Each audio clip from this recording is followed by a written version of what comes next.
उस रात की खुमारी सुयश से शादी नहीं हो सकेगी ये जानते हुए भी रूही ने खुद को उसके हवाले कर दिया। पापा शादी की बात पक्की करने गए हैं। रूही बेसब्री से पापा का इंतजार कर रही थी। उसका किसी काम में मन नहीं लग रहा था। फिर कुछ ख्याल आया और वह मुस्कुरा उठी। उसने मम्मी का वार्डरोब खोला और उनकी रेड शिफॉन साड़ी पहनकर सिर पर पल्लू डाल लिया। तभी मम्मी आ गईं और सकीना बुरी तरह झेंप गई। रूही को लगा मम्मी अभी साड़ी उतार फेंकने को कहेंगी, लेकिन ऐसा कुछ भी नहीं हुआ। माँ रूही का चेहरा हाथों में लेकर निहारने लगी। उनकी आंखों में आंसू आ गए तो रूही भी भावुक हो गई। कुछ समय बाद पापा उदास से वापस आकर बैठ गए। उनसे कुछ भी बोला नहीं जा रहा था। आखिर हजार सवालों के जवाब में उनके मुंह से इतना ही निकला, बेटा। सुयश की तबीयत काफी दिनों से खराब चल रही थी न? हाँ पापा। वो पापा ने हाथ में पकड़ी फाइल मेज पर ऐसे रखी जैसे उन हजार सवालों के जवाब हों और रूही की बात अधूरी रह गई। फाइल खुलती जा रही थी और रूही की आंखों से आंसुओं का सैलाब उमड़ता जा रहा था। कैंसर, लगभग 4 साल की उम्र और है उसके पास। पापा ऐसे बुदबुदाए जैसे बोलने की ताकत खत्म हो गई हो। पर पापा मेडिकल साइंस इतनी आगे बढ़ गई है।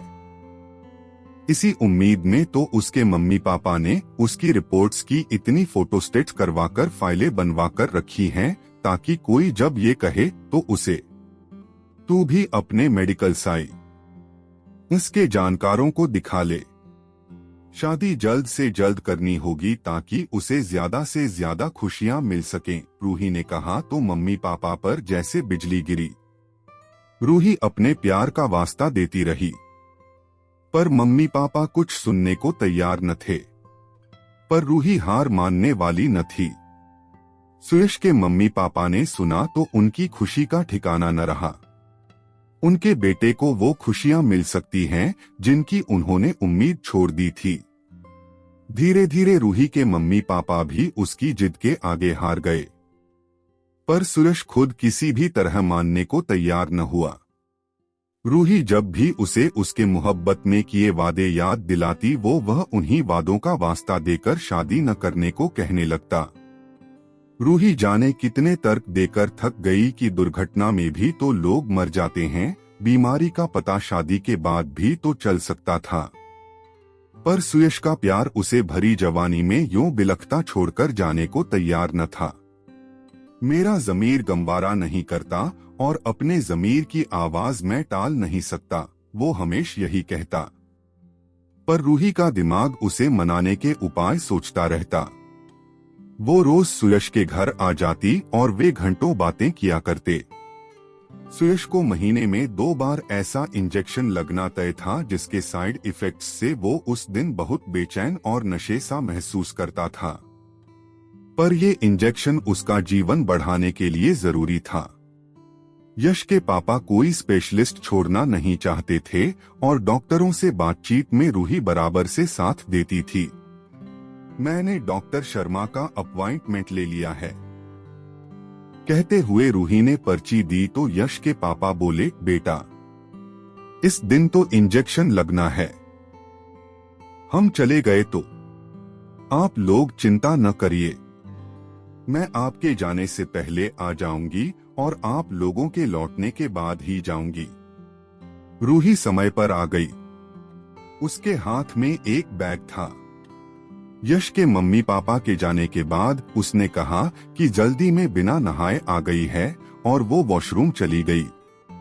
इंजेक्शन लगवाकर यश ने देखा तो रूही को बिना पलकें झपकाए देखता ही रह गया।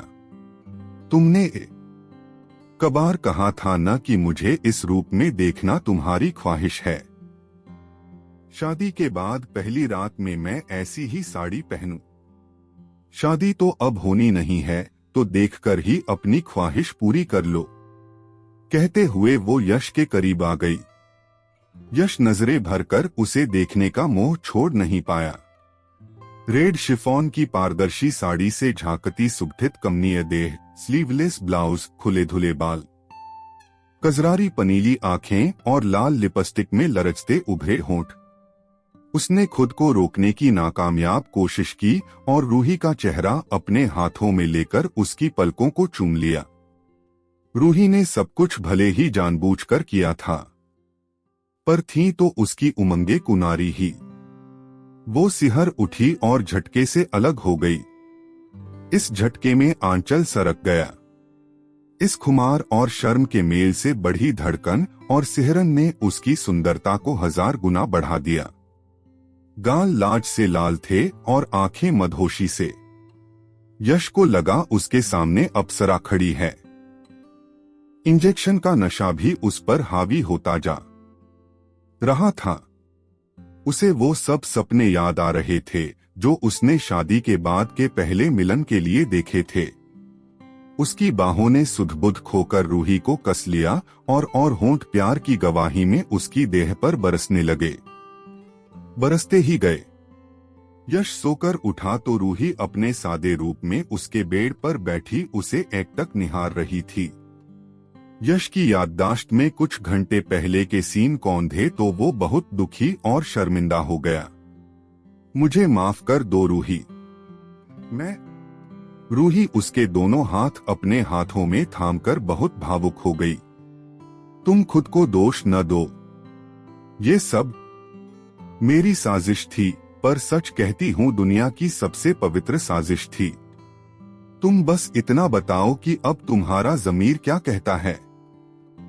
यश की आंखों से सैलाब बह निकला। हम शादी करेंगे। इन 4 साल में मैं तुम्हें इतनी खुशियां दूंगा जितनी जिंदगी भर में कोई किसी को न दे पाता हो।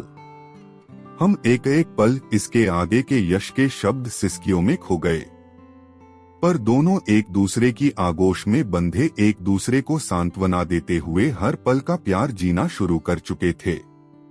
आशा करता हूँ कि ये कहानी आपको बहुत पसंद आई होगी। अगर पसंद आई है तो like, share, comments and subscribe जरूर करें। कहानी सुनने के लिए बहुत बहुत धन्यवाद।